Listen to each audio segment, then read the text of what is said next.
Assalamualaikum warahmatullahi wabarakatuh. Alhamdulillahi rabbil alamin. Ashhadu an la ilaha illallah wa ashhadu anna muhammadar rasulullah. Allahumma salli ala sayyidina Muhammad wa ala ali sayyidina Muhammad. Pemirsa YouTube yang dirahmati Allah subhanahu wa ta'ala, kali ini saya ingin menyampaikan sekelumit kisah seperti yang diungkap dalam kitab Tanbihul Ghafilin, di mana ada salah seorang penduduk kota Madinah satu ketika meninggal dunia, lalu jenazahnya itu diurus oleh adiknya. Selesai diurus jenazah itu, lalu dibawa ke tempat pemakaman. Selesai dimakamkan, si adik kembali ke rumah. Tapi di tengah perjalanan, si adik itu ingat akan suatu benda yang tadi dia bawa ketika hendak mengubur kakaknya. Dan sekarang ada di dalam kuburan kakaknya itu. Akhirnya si adik kembali ke tempat pemakaman tadi. Kemudian dijumpai kepada penggali kubur. Dia minta supaya kuburan kakaknya itu digali. Digalilah kuburan kakaknya itu. Akhirnya benda yang dicari oleh adiknya itu ditemui.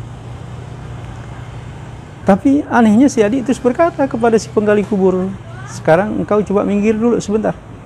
Saya akan coba lanjutkan dulu nih penggalian kubur ini. Saya ingin tahu bagaimana sih keadaan saudara saya di dalam kubur." Nah, sekarang si adik menggali sendiri itu kuburan kakaknya. Lama dia menggali kubur itu. Dan setelah lama dia menggali kubur, setelah yang lahatnya sudah benar-benar terbuka, maka terlihatlah oleh si adik itu api yang menyala di dalam kuburan saudaranya. Kemudian segera dirapihkan kuburan itu. Lalu si adik kembali ke rumah dan menjumpai ibunya. Lalu dia bertanya, "Ibu, tolong beritahu saya, Bu, bagaimana sih sebenarnya perbuatan saudara saya ketika dia hidup di dunia?" Si ibu justru balik bertanya, "Engkau kenapa menanyakan hal ihwal saudara kamu yang sudah tidak ada?" Tapi si adik itu tetap mendesak ibunya supaya dijawab pertanyaannya itu. Akhirnya si ibu menjawab, "Sesungguhnya perbuatan saudara kamu ketika masih hidup di dunia, yang pertama, dia selalu mentakhirkan sholat dari waktunya." Jadi maksudnya, kalau dia melaksanakan sholat itu selalu ditunda-tunda. Misalnya waktu zuhur ditunda entar. Ketika mau masuk waktu asar baru dia sholat zuhur. Asar juga begitu ditunda-tunda. Ketika sudah mau masuk maghrib baru dia sholat asar. Begitu seterusnya. Itu yang dimaksud dengan mentakhirkan sholat dari waktunya. Lalu yang kedua, kalau dia beristinja atau cebok, teledor, sehingga najisnya nggak sampai benar-benar bersih. Nah, ini supaya jadi perhatian buat kita semua. Jadi adabnya beristinja itu harus diperhatikan, ya. Misalnya kencing harus istibro, mendehem, supaya najisnya betul-betul keluar, udah bersih. Kemudian dalam membersihkannya pun harus betul-betul teliti.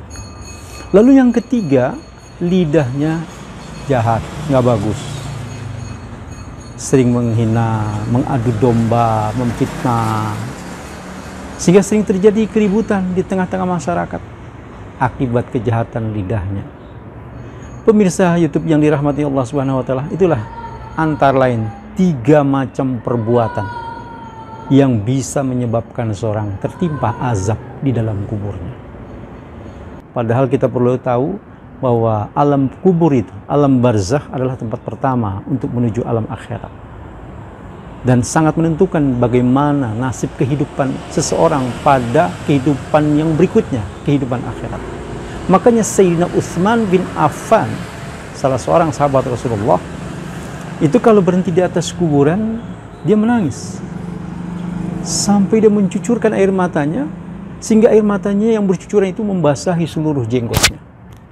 Kemudian ditegur oleh salah seorang temannya, "Wahai Utsman, engkau tidak menangis kalau disebutkan tentang surga dan neraka. Tapi kenapa engkau menangis kalau berhenti di atas kuburan ini?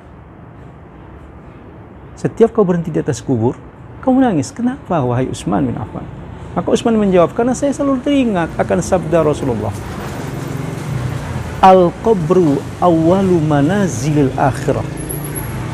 Kubur itulah tempat pertama untuk menuju alam akhirat. Fa in naja minhu fama ba'dahu aisaru minhu. Kalau dia selamat di dalamnya, maka yang di belakangnya lebih ringan daripada sebelumnya. Wa in lam yanjuh minhu fama ba'dahu asyaddu minhu. Tapi kalau di dalamnya nggak selamat, maka yang di belakangnya lebih berat, lebih dahsyat daripada sebelumnya. Pemirsa YouTube yang dirahmati Allah Subhanahu wa taala, barangkali itu yang dapat saya sampaikan. Dan kalau pemirsa suka pada video ini, dukung channel ini dengan cara mensubscribe, like, and share. Sekian, Assalamualaikum warahmatullahi wabarakatuh.